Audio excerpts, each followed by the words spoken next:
Assalamualaikum warahmatullahi wabarakatuh. Selamat pagi dan salam sejahtera untuk kita semua. Bertemu lagi dengan saya Murniandayani dalam mata kuliah Sifat Fisik Bahan Pangan untuk program studi pengembangan produk agroindustri. Pada pertemuan ketiga ini, saya akan membahas materi terkait dengan densitas, porositas, densitas cairan, dan gaya berat spesifik. Kualitas bahan makanan dapat dinilai dengan mengukur densitas. Data densitas dibutuhkan dalam proses pemisahan seperti sentrifugasi, sedimentasi, pneumatik, transportasi hidrolik bubuk, dan partikulat. Nah, apa sih sentrifugasi? Nah, sentrifugasi ini artinya adalah proses yang memanfaatkan gaya sentrifuga untuk sedimentasi campuran dengan menggunakan mesin sentrifugal. Konsepnya adalah campuran yang lebih rapat akan bergerak menjauh dari sumbu sentrifuga dan membentuk endapan. Kemudian akan menyisakan cairan supernatan atau cairan dengan bobot isi yang rendah yang dapat diambil dengan cara dekantasi. Dekantasi sendiri artinya adalah pemisahan larutan dengan cara menuang pelan-pelan sehingga tersisa padatannya saja. Nah, sedimentasi kita tahu artinya adalah pengendapan, sedangkan pneumatik adalah prinsip dengan menggunakan tekanan udara untuk menggerakkan bahan pangan tersebut, memisahkan antara padatan dan cairan. Kemudian transportasi hidrolik bubuk, yaitu terkait dengan pengangkutan bubuk dengan alat yang berkonsep hidrolik. Kemudian partikulat artinya adalah partikel halus. Nah, mengukur kepadatan untuk cairan diperlukan untuk menentukan daya yang diperlukan untuk memompa. Kita harus mengetahui daya yang digunakan untuk memompa. Kemudian selanjutnya adalah densitas atau lazim disebut dengan berat jenis atau massa jenis, yang merupakan rasio antara berat dengan volume, sehingga satuannya adalah kilogram meter kubik. Nah, berdasarkan perbedaan metode pengukurannya ada dua densitas. Yang pertama adalah densitas curah, yang kedua adalah densitas nyata. Kalau densitas curah itu pengukurannya tidak menggunakan timbangan analitik. Nah, sedangkan densitas nyata itu menggunakan timbangan analitik dan gelas ukur. Untuk selanjutnya, densitas curah atau bulk density disebut dengan pengukuran yang mengabaikan eksistensi ruang-ruang kosong antar butiran atau bahan itu. Densitas curah bermanfaat untuk operasional di lapangan, yaitu untuk mengestimasi kebutuhan ruang, gudang, dan alat angkut bahan dalam jumlah yang sangat besar. Sedangkan untuk densitas nyata atau solid liquid density, peneraannya menggunakan gelas ukur dan neraca analitik. Jadi pengukurannya untuk densitas nyata ini lebih detail atau akurat. Selanjutnya adalah terkait dengan porositas. Porositas adalah properti fisik penting yang mempengaruhi karakteristik tekstur dan kualitas kelembaban kering dan menengah dari sebuah makanan. Data porositas sangat diperlukan dalam pemodelan dan desain berbagai perpindahan panas dan massa seperti pengeringan, penggorengan, pemanasan, pendinginan, dan ekstrusi. Apa ekstrusi itu? Ekstrusi adalah suatu proses di mana bahan baku dipaksa mengalir di bawah pengaruh satu atau lebih kondisi operasi, seperti operasi percampuran, pemanasan, penekanan, atau dorongan, melalui satu cetakan yang dirancang untuk membentuk hasil ekstrusi yang diinginkan. Nah, porositas ini merupakan parameter penting dalam memprediksi sifat difusi makanan. Berikut merupakan hubungan antara densitas dan porositas.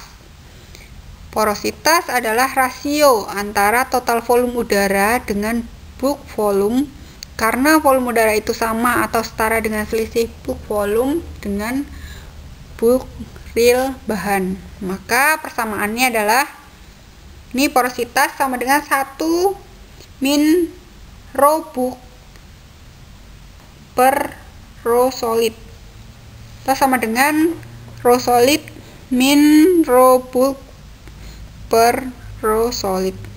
Nah, porositas sama dengan rho S min rho B per rho S kali 100%, di mana rho bulk adalah bulk density dan rho solid adalah densitas nyata.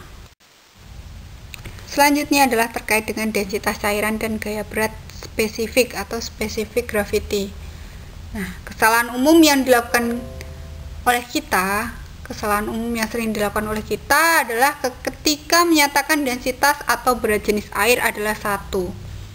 Nah, pada paparan sebelumnya disebutkan bahwa densitas memiliki satuan yaitu kilogram meter kubik, sehingga penyebutan yang benar adalah untuk densitas air atau berat jenis air adalah 1000 kg meter kubik. Angka 1 sesungguhnya yang dimaksud adalah gaya berat atau bobot spesifik.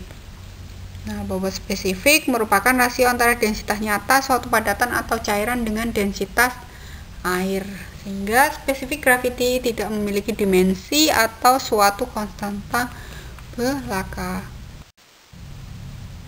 Di sini, gaya berat spesifik bahan dapat dihitung dengan menggunakan botol piknometer. Nah, rumusnya adalah Sg solid sama dengan W4 min W1 per W3 min W1 min dalam kurung W5 min W4 dikalikan W3 min W1 per W2 min W1 atau sama dengan berat solid per berat setara volume toluen kali specific gravity toluen, di mana W1 ini adalah berat botol piknometer kosong, W2 berat botol piknometer penuh air, W3 berat botol piknometer penuh toluen, W4 botol piknometer plus bahan padat kurang lebih sepertiga volume dari piknometer tersebut, W5 adalah botol piknometer plus bahan padat kurang lebih sepertiga volume plus toluen sampai dengan penuh. Selanjutnya adalah kegunaan dari data Sg dan densitas. Nah, data Sg dan densitas dimanfaatkan untuk beragam operasi quality separation. Nah, misalnya pada pemisahan buah kopi kelas superior dan inferior atau rambangan, pada sortasi basah dengan memakai bejana sipon, sortasi beragam benih hortikultura, sortasi telur untuk penetasan, pengendapan, dan sebagainya. Nah, pada susu segar, untuk mendeteksi adanya kepalsuan susu, kita perlu mengetahui nilai dari densitasnya. Nah, nilai rho susu segar itu adalah 1025 sampai dengan 1035 kg meter kubik. Nah, jika nilai di atas atau di bawah angka tersebut, maka kemungkinan terjadi pemalsuan atau percampuran susu tersebut dengan bahan yang lain. Selanjutnya adalah materi terkait dengan densitas produk berbasis koloidal.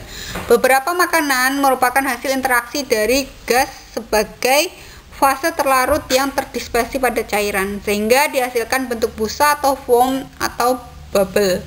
Sementara ada komponen lain berupa partikel berbentuk koloid berdiameter partikel 1 nanometer sampai dengan 1 mikrometer. Contohnya pada es krim, adonan, cake, telur kocok. Banyaknya gas yang terperangkap menurunkan densitas sistem. Nah, jumlah gas terlarut diekspresikan dengan istilah overrun.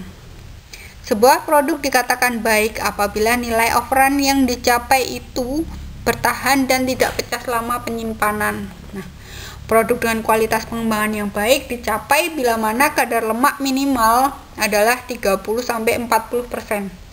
Nah, berapa nilai overrun? Nah, ini contohnya nih. Beberapa nilai overrun dari es milk 50-80, es 5-20, es krim curah 90-100, milkshake 10-15. Nah, ini diambilkan dari artikel tahun 1977 dalam Louis 1987. Nah, berikut merupakan rumus untuk mencari overrun. Nah, operan sama dengan peningkatan volume per volume mula-mula kali 100. Nah, atau operan adalah volume foam dikurangi dengan volume cairan dibagi dengan volume cairan kali 100.